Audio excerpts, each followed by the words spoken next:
Fani Regina dengan rekan saya Nurfiana sebagai penulis.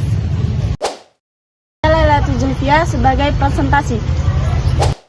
Saya Nikita sebagai pemateri. Saya Bintang Dewi Kartika sebagai editor video. Materi penjumlahan polinomial.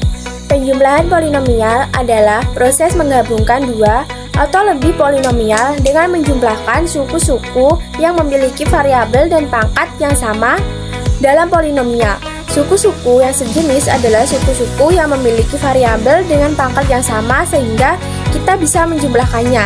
Misalnya, Px sama dengan 3x pangkat 2 ditambah 5x ditambah 4, Qx sama dengan 2x pangkat 2 ditambah 3x plus 6. Untuk menjumlahkan P dan Qx, kita mudahkan susun yang sejenis. Langkah-langkah penjumlahan polinomial. 1. Kelompokkan suku-suku yang sejenis, yaitu suku-suku dengan variabel dan pangkat yang sama. 2.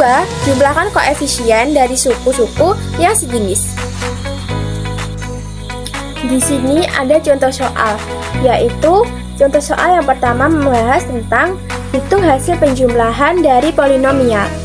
Px sama dengan 4x pangkat 3 ditambah 3x pangkat 2 min x ditambah 5 dan Qx plus 3x pangkat 3 ditambah 2x pangkat 2 ditambah 4x min 2. Pembahasannya. 1. Kita tuliskan kedua polinomial. Px sama dengan 4x pangkat 3 ditambah 3x pangkat 3 2x plus 5 dan Qx 3x pangkat 3 ditambah 2x pangkat 2 ditambah 4x min 2. Lalu yang kedua, kelompokkan suku-suku yang sejenis. Suku dengan 4, 2, 3 dan 3, 3 suku dengan 3x pangkat 2 dan 2x pangkat 2. Suku dengan 2 dan 4, 2 suku kostasta 5 dan 5, 2. 3. Jumlahkan koefisien masing-masing suku yang sejenis. Suku x pangkat 3, 4x min 3 ditambah 3x pangkat 3 min x pangkat 3 dan seterusnya.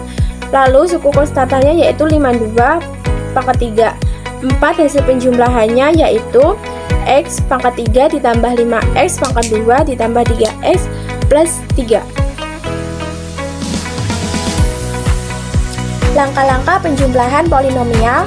1. Identifikasi suku sejenis. Suku sejenis adalah suku-suku yang memiliki variabel dengan pangkat yang sama. 2. Kelompokkan suku sejenis. Setelah mengidentifikasi kelompok suku-suku yang sejenis agar lebih mudah dijumlahkan. Lalu yang ketiga, jumlahkan koefisien dari suku sejenis. Penjumlahan dilakukan dengan menjumlahkan koefisien sementara variabel dan pangkatnya tetap. Lalu yang keempat, susun hasil dalam bentuk polinomial. Pastikan suku-suku disusun berdasarkan pangkat variabel, biasanya dari pangkat tertinggi ke pangkat yang terendah. Aplikasi penjumlahan polinomial dalam kehidupan. Lalu yang ketiga, jumlahkan koefisien dari suku sejenis. Penjumlahan dilakukan dengan menjumlahkan koefisien sementara variabel dan pangkatnya tetap. Lalu yang keempat, susun hasil dalam bentuk polinomial. Pastikan suku-suku disusun berdasarkan pangkat variabel, biasanya dari pangkat tertinggi ke pangkat yang terendah. Aplikasi penjumlahan polinomial dalam kehidupan. 1. Perhitungan biaya total dalam ekonomi. Jika biaya produksi dinyatakan sebagai biaya distribusi sebagai total biaya. 2. Pemetaan perubahan cuaca. Misalkan suhu suatu hari dinyatakan dengan pagi dan siang. Kesimpulannya, penjumlahan polinomial adalah operasi dasar dalam aljabar yang bertujuan untuk menggabungkan dua atau lebih polinomial dengan menjumlahkan suku-suku sejenis. Suku-suku sejenis adalah suku-suku yang memiliki variabel dan pangkat yang sama. Penjumlahan polinomial sering digunakan dalam kehidupan sehari-hari, seperti menghitung total biaya, memodelkan gerak benda, atau memetakan perubahan suhu.